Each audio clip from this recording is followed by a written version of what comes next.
드디어 그가 돌아왔습니다. 네이버 웹툰 액션판을 뒤집어 놓았던 전설의 귀환 킬러 베드로 시즌2가 시작됐습니다.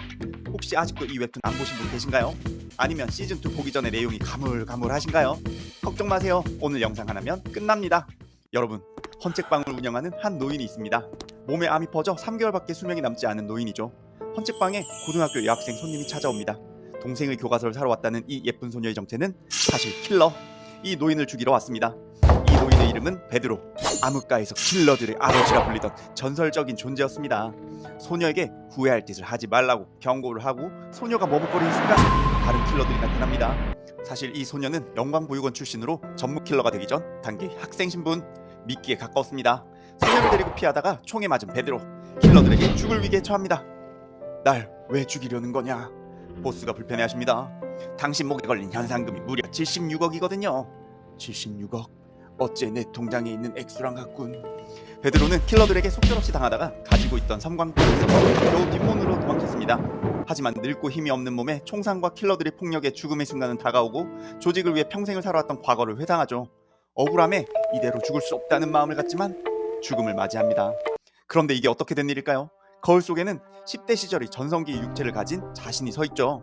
죽음의 문턱에서 알 수 없는 힘에 의해 회춘하게 된 겁니다. 피지컬은 전성기, 기술과 경험은 킬러들의 시인, 전설의 킬러가 돌아왔습니다. 베드로는 결심합니다. 자신을 배신하고 죽이려 했던 조직 글로리에게 복수하기로 말이죠. 베드로는 자신을 죽이러 찾아왔던 킬러인 8초인의 아지트에 쳐들어갑니다. 8초인은 없고 부하만 있어 가볍게 8초인의 부하들을 손봐줍니다. 이때 명대사가 나오죠. 날붙이를 잘 다루는 건 삼류, 모든 무기를 잘 다루는 건 이류, 그리고 인류는 세상 모든 걸 무기로 쓰지. 그러면서 문어다리로 애들을 후드려 패버립니다. 다른 날 다시 8초인의 아지트에 찾아가 군만두를 시켜 먹으며 8초인을 기다린 베드로. 드디어 8초인과 다시 조우합니다. 그리고 가볍게 젓가락으로 8초인의 부하들의 국소를 반통시키고 문어같이 생긴 8초인에게 입에 머금고 있던 고추기름을 뿌려버리며 8초인을 박살내버리죠. 8초인은 베드로에게서 12사도 이상의 강함을 느낍니다. 여기서 잠깐! 킬러 베드로의 세계관에서 강함의 정도는 D등급에서 S등급으로 능력치를 구분합니다. 글로리 클럽의 인원은 666명으로 실력 외에 계급이 존재하는데 우선 보스 라파엘, 그리고 사도, 킬러들의 정점에 선 12명의 제자들, 이름에 걸맞게 인원도 12명으로 구성되어 있으며 이들은 아예 핵무기 이상의 전략병기로 취급됩니다. 이들의 전투력은 당연히 S등급. 그리고 나머지 킬러들 중 좀 뛰어난 킬러들에게 초인이라는 계급을 주기도 합니다. 나머지는 일반 킬러로 등급으로 실력을 나누죠. 글로리 클럽의 보스는 8초인을 죽인 베드로에게 현상금 76억 SSS급 임무를 전국의 글로리 소속 킬러들에게 돌립니다. 글로리 클럽만의 방식으로 전광판을 이용해서 수배 단지를 돌리는 것을 베드로도 확인하게 되죠. 날 찾을 필요 없네. 내가 찾아갈 테니까. 그렇게 베드로는 글로리 클럽 소탕을 위해 지원군을 찾습니다. 첫 번째 지원군은 영광보육원이 낳은 최고의 천재 해커 지원. 베드로를 지원하기 위해 태어난 것처럼 이름마저 지원입니다. 섹시 캐릭터 중 한 명이죠. 눈이 보이지 않는 장님이어서 그런지 젊어진 베드로를 편견 없이 받아들이는 인물입니다. 물론 처음엔 자신도 회춘하겠다고 베드로가 어떻게 죽었는지 꼬치꼬치 캐물었죠. 베드로는 글로리 클럽 해체하는 계획을 설명하며 지원에게 도움을 청합니다. 그것은 바로 글로리 클럽 내부로 들어가 글로리 클럽의 킬러가 되는 것. 내부로 들어가 내부의 정보를 파악하여 서서히 복수를 할 생각인 거죠. 하지만 지원은 안 된다고 합니다. 영광보육원 출신만 글로리 클럽의 킬러가 될 수 있었기 때문입니다. 하지만 베드로는 가능하다고 합니다. 예전에는 불가능했지만 지금은 글로리 클럽의 새로운 킬러 양성소가 생겼기 때문입니다. 글로리 재단이 세운 사립학교인 신영광고등학교는 평범한 학교처럼 보이고 실제로 일반 학생도 다니지만 은밀하게 킬러 심화반을 운영하고 있고 베드로는 여기에 들어가는 것이 계획입니다. 사실 그 킬러반도 보육원 출신만 봤지만 딱 하나 예외가 있었습니다. 그건 바로 그들의 눈에 띄어 스카우트를 받는 것입니다. 그렇게 베드로는 신영광고등학교의 위장신분 김순구로 들어가게 되죠. 순구 이름이 구수하죠. 오, 완전 잘생겼어. 베드로는 당당히 사람들이 모였을 때 확실히 눈도장을 찍어줍니다. 내 취미는 싸움, 듣기도 싸움, 그리고 나는 킬러다. 명백한 킬러반에게 보내는 메시지였죠. 킬러반도 물론 메시지를 받지만 일반 아이들 중 마포구를 주먹 하나로 제패한 남자 장이슬도 이 메시지를 받습니다. 마포대장은 김순구의 화려한 외모에 여자친구의 마음이 흔들린 것이 도발 메시지보다 더 마음에 안 들어 김순구를 혼내주기로 합니다.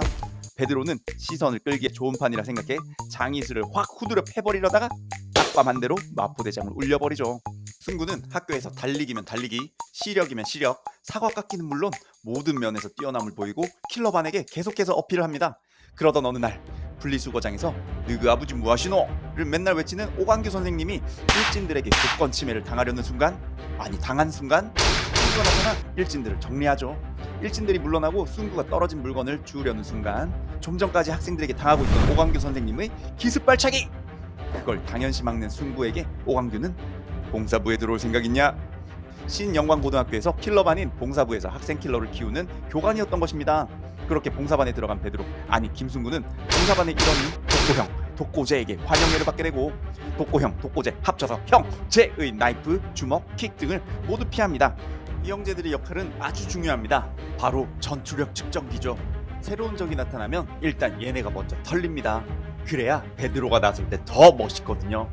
맨날 당하고 다치지만 회복력 하나는 바퀴벌레급. 험악한 얼굴로 개그를 담당하며 결정적인 순간엔 베드로를 믿고 따르는 묘한 의리까지 보여줍니다. 시즌1의 빠져선 안 되는 감초죠. 헌책방에 베드로를 암살하러 왔던 여학생 이유나, 은근슬쩍 순구와 썸을 타려, 아니 순구가 이 학교에 들어온 것을 의심합니다. 그러던 중 봉사반에 글로리의 최대 후원자 중 하나인 대하그룹 최은창 회장의 아들이 납치를 당합니다. 그래서 아들을 찾아달라는 의뢰가 들어왔죠. 미션을 성공하면 바로 봉사 자격증을 받을 수 있는, 다시 말해 정식 킬러가 될 수 있는 상황. 지원자는 총 4명, 순구, 유나, 독고형, 독고제. 이 4명은 납치당한 아이들을 구하기 위해 우선 놀이원에서 놉니다. 아주 실컷 놀아요. 그 와중에 유나 예쁘네요. 사실 놀이공원은 최은창 회장의 아들이 납치된 곳. 노는 척 아니 신나게 놀면서 인질의 흔적을 찾는 겁니다. 그러다 귀신의 집이 유력한 용의 장소가 되어 찾아가죠. 그렇게 귀신의 집 안쪽으로 조금씩 들어가는데 갑자기 연기가 나옵니다. 큰일입니다. 마취가스인가 봐요. 그런데 순구의 표정은 여유롭습니다. 인질을 구하기 위한 첫 작전, 그건 납치당하는 거였기 때문입니다. 자, 여기서 우리가 주목해야 할 또 한 명의 미친놈이 등장합니다. 바로 박상도. 등장부터 심상치 않죠? 무슨 여행 가는 것도 아니고 캐리어를 잔뜩 끌고 나타났는데 이 안에 든 게 옷가지가 아닙니다. 전부 시체 아니면 납치된 사람들이겠죠. 이 녀석 그냥 엑스트라가 아닙니다. 전직 A급 킬러이자 글로리에서도 골치 아파 퇴출된 실력자인데 특징이 아주 독특합니다. 바로 내기에 미쳐있다는 거죠. 목숨을 건 내기에 진 적이 없다는 괴짜. 실력만큼은 진짜입니다. B급 베테랑 킬러인 오광규의 다리를 자른 것이 박상도였죠. 하지만 상대를 잘못 골랐습니다. 그가 내기를 건 상대는 베드로였으니까요. 박상도는 필리핀 무술인 에스크리마를 베이스로 쿠크리 나이프를 사용하는데요. 변칙적인 칼질과 숨겨둔 히든 나이프로 베드로를 몰아붙입니다. 그리고 은쟁반이 쿠크리에 의해 반이 잘리게 됩니다. 그때부터 베드로는 힘으로 맞붙는 대신 스피드를 이용해 박상도를 상대합니다. 서로 제등하게 공방을 주고받는 듯 보였지만 박상도의 손목이 반으로 잘린 날카로운 은쟁반에 상처로 가득했죠. 살을 주고 뼈를 깎는다가 아니라 그냥 손목을 깎아버린 거죠. 궁지에 몰린 박상도 결국 수류탄까지 꺼내들고 자폭 협박을 시전하는데요. 여기서 베드로의 대응이 압권입니다. 터트리기 전에 무릎 꿇어! 라고 소리치는 박상도에게 베드로는 수류탄을 빼서 박상도의 입에 수류탄을 물려버립니다. 신나게 두드려 패버리죠. 박상도는 혹시나 수류탄이 흘릴까 열심히 입에 물고 쳐맞습니다. 그리고 이어지는 박상도의 전설적인 명대사, 피피피피 비긴 걸로 하자. 킬러 베드로는 너무나도 재밌는 작품으로 장점이 너무나도 많지만 간단히 몇 가지만 짚어보겠습니다. 우선 액션 연출이 정말 시원시원합니다. 화려한 액션과 비율 좋은 캐릭터들은 눈이 참 즐겁습니다. 고구마? 없습니다. 주인공이 신분을 숨기긴 하는데 힘을 숨기진 않거든요. 특히 늙은 4명과 젊은 외모에서 오는 애늙은이 같은 개그 코드도 중간중간 재미를 더해줍니다. 그리고 스토리라인도 탄탄하죠. 가끔 강함을 표현하기 위해 오버스러울 때도 있지만 아주 좋습니다. 자신을 죽인 조직의 막내로 들어가 내부에서부터 조직을 붕괴시키려는 전설의 킬러. 1부에서는 신영광고등학교에서의 이야기입니다. 신영광고등학교로 라파엘의 눈이 집중되어 학교를 나오는 베드로. 2부에서는 옛날 글로리의 사도인 구사도와 라파엘이 새로 모은 신사도 간의 대결이 펼쳐질 예정입니다. 전투력 S등급끼리의 싸움이니 2부는 1부보다 더 화려하겠네요. 과연 베드로는 글로리 클럽을 무너뜨릴 수 있을까요? 오늘 영상이 재미있으셨다면 구독과 좋아요 부탁드리며 저는 다음 리뷰로 찾아뵙겠습니다. 감사합니다.